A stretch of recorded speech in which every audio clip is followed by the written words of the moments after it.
Bismillahirrahmanirrahim. Baik, kita mulai pembelajaran matematika materi kerucut. Pada pembahasan materi kerucut ini kita bagi dalam dua sesi. Sesi pertama membahas subtopik luas permukaan kerucut dan sesi kedua membahas subtopik volume kerucut. Kita mulai untuk pembahasan subtopik yang pertama, yaitu luas permukaan kerucut. Namun sebelum lebih jauh kita membahas luas permukaan kerucut, kita awali dengan apersepsi, yaitu mengungkap beberapa materi prasyarat sebagai dasar untuk belajar materi luas permukaan kerucut. Yang pertama, mengenali unsur-unsur kerucut. 1. Bahwa kerucut mempunyai dua buah sisi terdiri dari A. Sebuah sisi datar berbentuk daerah lingkaran sebagai alas kerucut. B. Sebuah sisi lengkung sebagai selimut dari kerucut. 2. Ruas garis AB merupakan diameter atau garis tengah dari alas kerucut. 3. Ruas garis OA atau ruas garis OB yang panjangnya adalah setengah dari diameter AB adalah jari-jari alas kerucut. Yang keempat, ruas garis TO sebagai tinggi kerucut. Dan yang kelima, ruas garis TA atau ruas garis TB disebut garis pelukis. Yang kedua, mengingat teorema Pythagoras bahwa pada segitiga siku-siku berlaku teorema Pythagoras yang berbunyi kuadrat sisi miring sama dengan jumlah kuadrat dua sisi yang lain. Lihat di sini ada segitiga siku-siku TOB dengan O sebagai sudut siku-siku. Maka TB yang panjangnya sama dengan S adalah sebagai sisi miring. Sehingga berdasarkan teorema Pythagoras dalam formulasi rumus Pythagoras ditulis S kuadrat sama dengan R kuadrat ditambah T kuadrat. Selanjutnya, mengingat rumus luas dan keliling lingkaran. Pada lingkaran berjari-jari R, maka berlaku luas lingkaran sama dengan pi R kuadrat dan keliling lingkaran sama dengan 2 pi R. Ini beberapa materi prasyarat yang perlu kalian ingat dan juga benar-benar kalian pahami dengan baik sebagai prasyarat modal kalian belajar materi luas permukaan kerucut. Nah, selanjutnya mari kita masuk pada inti materi, yaitu subtopik luas permukaan kerucut. Kita mulai dengan menurunkan rumus luas permukaan kerucut. Walaupun mungkin di SD kalian sudah pernah mendapatkan, tetapi bagaimana rumus itu didapat? Di sini kalian akan kita ajak bersama-sama untuk menurunkan rumus luas permukaan kerucut itu bagaimana diperolehnya. Perhatikan gambar sebuah kerucut yang berjari-jari alas R dan panjang garis pelukisnya S. Luas permukaan kerucut artinya luas seluruh sisi dari kerucut. Bahwa kerucut memiliki dua buah sisi. Sisi kerucut yang pertama adalah alas yang berupa daerah lingkaran. Dan yang kedua adalah berupa selimut kerucut sebagai sisi lengkungnya. Kalau alasnya berupa sisi datar. Kita awali dengan melepas bagian alas dari kerucut. Yang dia adalah berupa lingkaran yang berjari-jari R. Nah, selanjutnya untuk bagian selimut kerucut yang panjang garis pelukisnya S ini kita buka dengan cara memotong selimut kerucut ini sepanjang garis pelukis. Kemudian kita buka dan kita bentangkan, yang ternyata menghasilkan sebuah juring lingkaran yang panjang jari-jari juring itu sama dengan S, yaitu garis pelukis. Sedangkan panjang busur dari juring ini sama dengan keliling dari lingkaran, karena busur dari juring ini adalah bekas dari keliling alas kerucut, yang mana alas kerucut berupa daerah lingkaran yang berjari-jari R. Nah, kita tulis jaring-jaring kerucut yang dihasilkan adalah 1. Alas kerucut berupa daerah lingkaran berjari-jari R. Kemudian selimut kerucut berupa juring lingkaran berjari-jari S.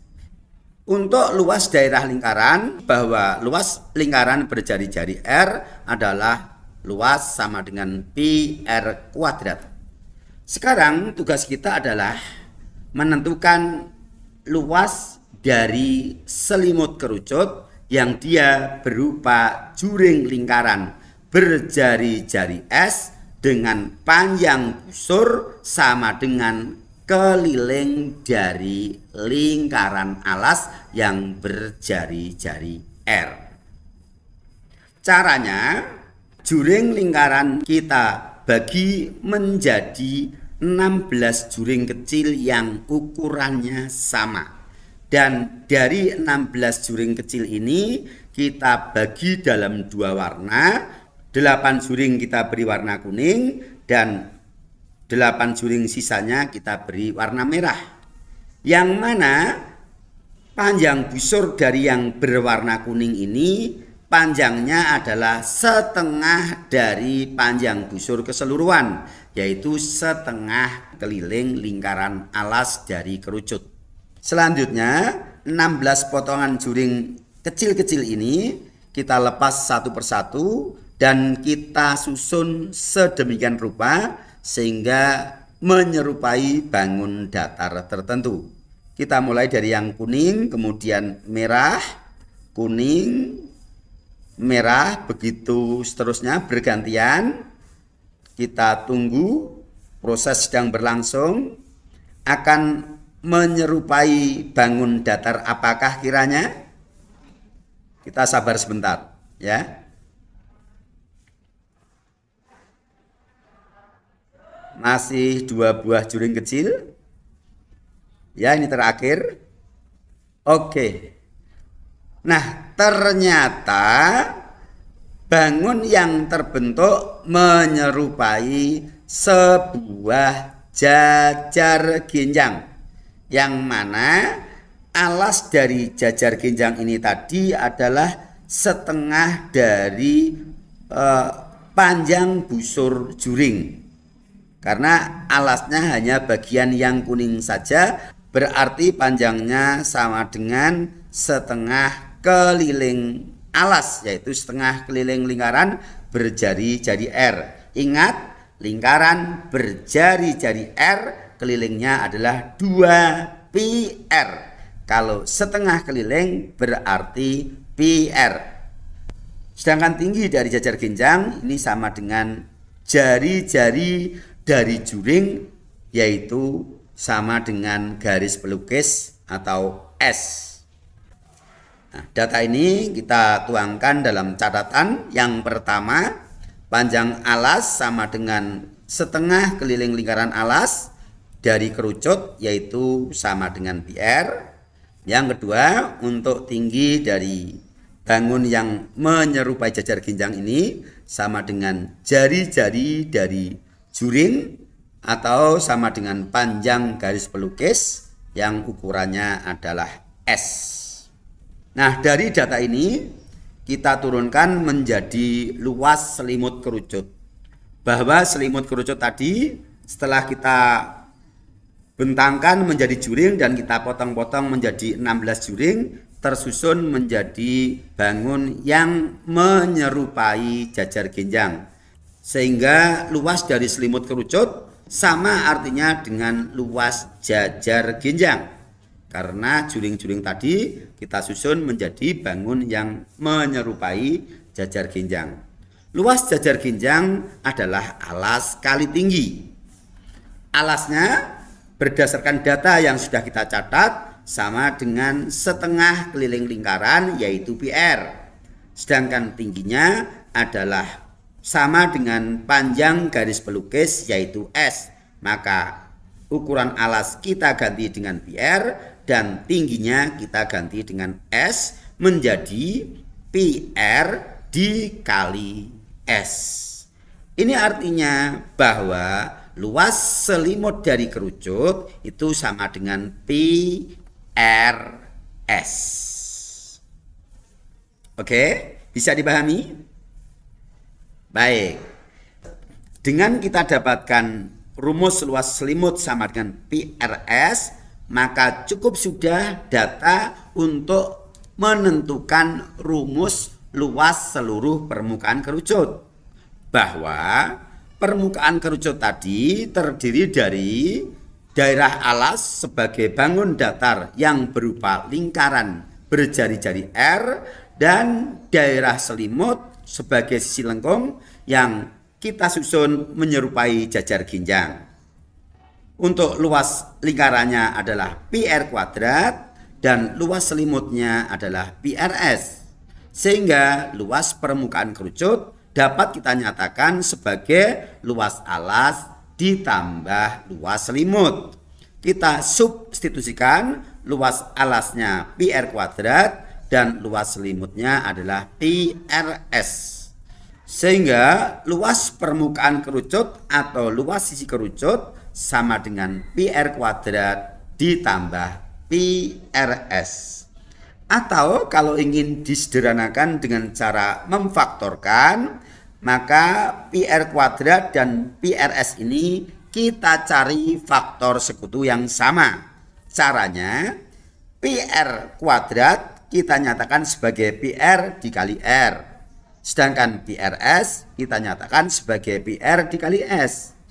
Maka kita dapatkan faktor sekutu yaitu PR, faktor yang sama. Yang tidak sama adalah R dan S.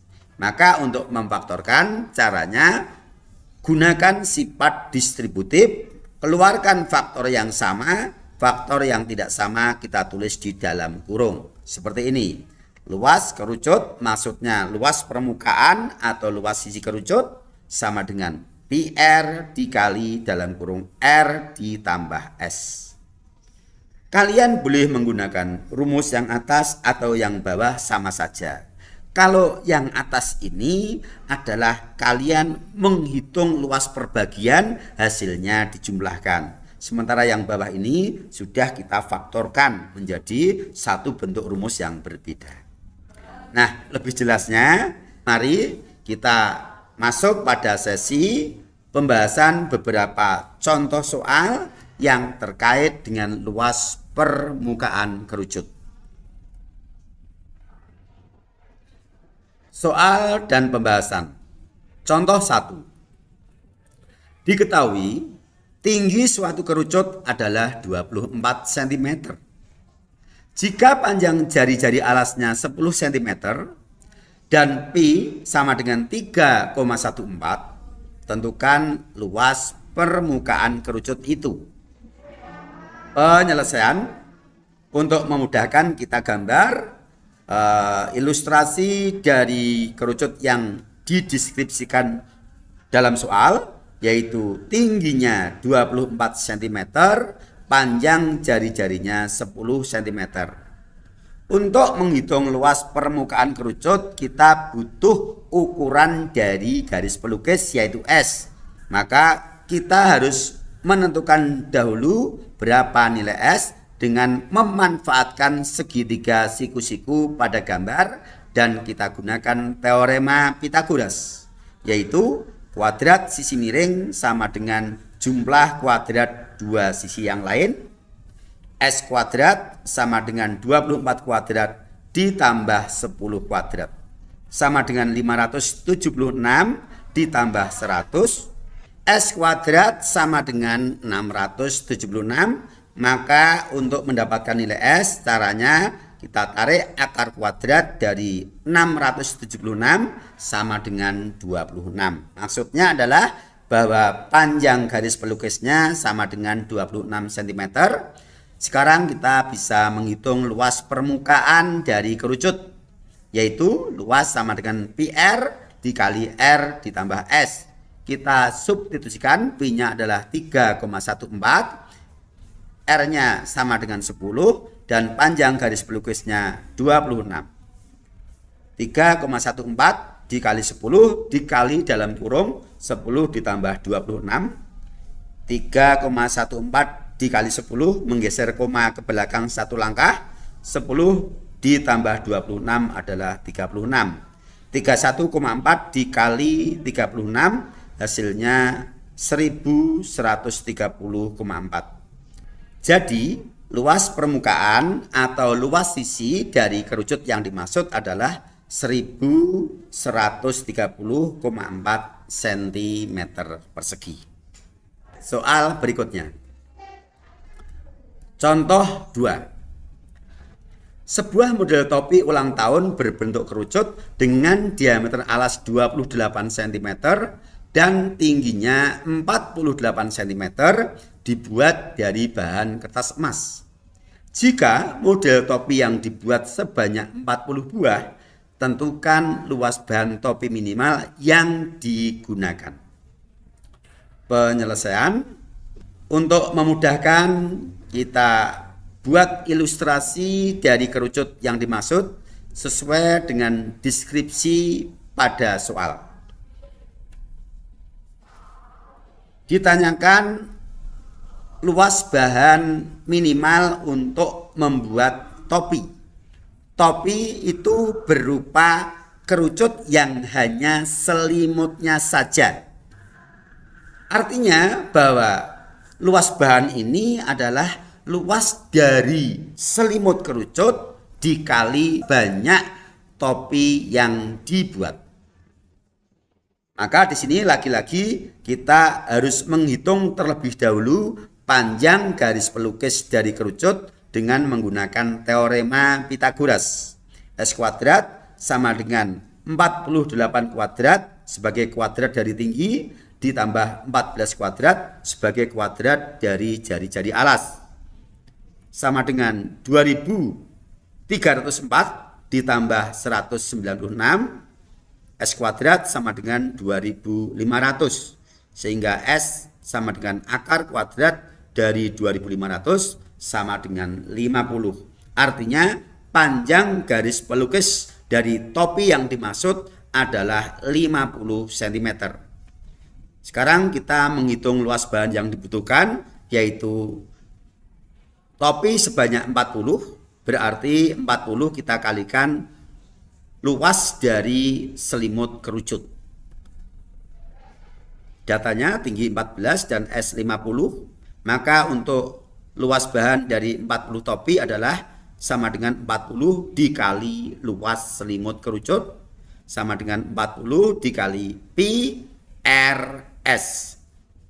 Untuk R14 kita bisa menggunakan pi 22/7 karena 14 bisa dibagi 7, S-nya adalah 50. 40 adalah banyak topi dikali 22/7 dikali jari-jarinya 14 dan garis pelukis 50. 14 bisa kita bagi 7, hasilnya adalah 2. 2 dikali 22 adalah 44. 40 dikali 44 dikali 50 sama dengan 88.000 cm persegi. 88 cm persegi ini maksudnya adalah luas bahan minimal yang digunakan untuk membuat 40 model topi ulang tahun sebagaimana yang dimaksud di dalam soal. Atau kalau kita konversikan ke dalam meter persegi, karena dari cm persegi naik 2 tingkat, hasilnya adalah 8,8 meter persegi. Gimana? Asik kan? Dan mudah ya? Mudah. Baik, ini ada soal yang hot. Satu soal lagi. Contoh 3. Perhatikan gambar. Sebuah kap lampu tampak seperti gambar di samping, dengan bagian atas dan bawah terbuka. Tentukan luas bahan untuk membuat kap lampu itu. Perhatikan gambar dengan seksama. Kap lampu ini adalah sebuah selimut kerucut yang terpancung bagian atas. Ruas garis putus-putus ini menggambarkan dari bagian selimut kerucut yang terpotong di bagian atas, sehingga tinggal berupa selimut kerucut yang digunakan sebagai kap lampu. Artinya bahwa untuk menghitung luas bahan kap lampu ini, kita harus menghitung terlebih dahulu luas selimut kerucut sebelum dipotong atau luas selimut kerucut utuh, kemudian dikurangi luas selimut kerucut yang kecil bagian atas ini. Maka kita harus menentukan panjang garis pelukis dari bagian yang putus-putus ini, supaya kita mendapatkan panjang garis pelukis dari ukuran kerucut utuh besar dan juga ukuran dari kerucut kecil pada bagian yang dipancung. Caranya, kita ambil bagian segitiga siku-siku ini, baik segitiga siku-siku yang besar maupun segitiga siku-siku yang kecil, kita lepas. Nah, seperti tampak di samping, yang mana jari-jari alas adalah 14 dan jari-jari atas 7. Kemudian bagian garis pelukis potongan bawah adalah 25 cm dan potongan atas adalah X. Tugas kita mencari nilai X ini. Bagaimana mencari nilai X? Kita memanfaatkan ilmu kesebangunan yang sudah kalian pelajari pada topik sebelum bangun ruang ini. Di sini ada 2 buah segitiga siku-siku yang sebangun, yaitu segitiga siku-siku kecil bagian atas dan segitiga siku-siku besar, yaitu segitiga siku-siku utuh. Pada segitiga yang sebangun berlaku perbandingan sisi bersesuaian adalah sama, sehingga kita pasangkan sisi-sisi yang bersesuaian, kemudian kita tulis dalam bentuk persamaan perbandingan. Ini yang pertama, untuk sisi miring X ini bersesuaian dengan sisi miring yang besar ini, yaitu X ditambah 25. Selanjutnya untuk sisi siku-siku yang sama dengan 7 cm ini bersesuaian dengan sisi siku-siku yang ukurannya 14 cm. Maka kita tulis persamaan perbandingannya, sisi miring kecil dibanding sisi miring besar, yaitu X per X ditambah 25 sama dengan sisi siku-siku atas, yaitu segitiga kecil, dibanding sisi siku-siku bawah, yaitu sisi siku-siku dari segitiga besar. 7/14. 7/14 boleh kita sederhanakan dulu. Hasilnya 1/2 atau setengah. Selanjutnya kita lakukan perkalian silang. X kita kalikan 2 dan X plus 25 kita kalikan 1. X dikalikan 2 adalah 2X. X ditambah 25 dikalikan 1. Bilangan dikalikan 1 tidak akan berubah nilainya. 2X sama dengan X ditambah 25, artinya 2X sama dengan 1X ditambah 25. 1X dengan 2X suku sejenis, kumpulkan 1X pindah ke ruas kiri menjadi min 1X atau cukup ditulis min X. Tapi sekali lagi untuk menghitung operasi pengurangan ini bayangkan di sini ada 1X. 2X dikurangi 1X adalah 1X, boleh cukup ditulis X saja. X sama dengan 25. Nah, nilai X sudah kita dapatkan. Maka dari sini kita bisa menghitung luas selimut kerucut besar dan juga luas selimut kerucut kecil. Baik, kita hitung. Luas bahan kap lampu adalah luas selimut dari kerucut besar dikurangi luas selimut dari kerucut kecil. Luas sama dengan pi R besar S besar dikurangi pi R kecil S kecil. Kita substitusikan. Untuk kerucut besar jari-jarinya 14 cm dan panjang garis pelukisnya adalah 25 ditambah 25 yaitu 50 cm. Untuk kerucut kecil jari-jarinya 7 dan panjang garis pelukisnya 25. Pi-nya kita ambil 22/7 karena kebetulan jari-jarinya bisa dibagi 7. 14 kita bagi 7 dapat 2, 7 kita bagi 7 dapat 1. 22 dikali 2 dikali 50 dikurangi 22 dikali 1 dikali 25 sama dengan 2200 dikurangi 550 hasilnya sama dengan 1650. Ini artinya bahwa luas bahan kap lampu yang dimaksud adalah 1650 cm persegi yang diperoleh dari luas selimut kerucut besar dikurangi luas selimut kerucut kecil, tersisalah luas selimut kerucut sebagai kap lampu yang dimaksud. Nah, bagaimana? Benar-benar mengaksikan kan? Jadi soal HOTS itu memang sungguh menantang. Biasanya soal-soal HOTS itu kita harus punya kemampuan untuk berpikir kritis, menganalisis gambar, kemudian mencari hubungan ya antar unsur pada gambar itu yang kadang dia tidak bisa diselesaikan hanya dari satu ilmu, tapi butuh ilmu pendukung yang lain yang terkait dengan hasil analisis yang kita lakukan itu. Jadi soal seperti ini melatih kemampuan kita untuk berpikir kritis, kemampuan menganalisis suatu masalah, mendidik kita untuk menjadi orang yang kreatif. Baik, sementara cukup 3 soal ini sebagai contoh pembahasan soal-soal terkait luas permukaan kerucut. Dan selanjutnya silakan kalian masuk ke seksi pembahasan sub materi berikutnya yaitu volume kerucut. Klik tombol di bawah untuk masuk di sesi berikutnya.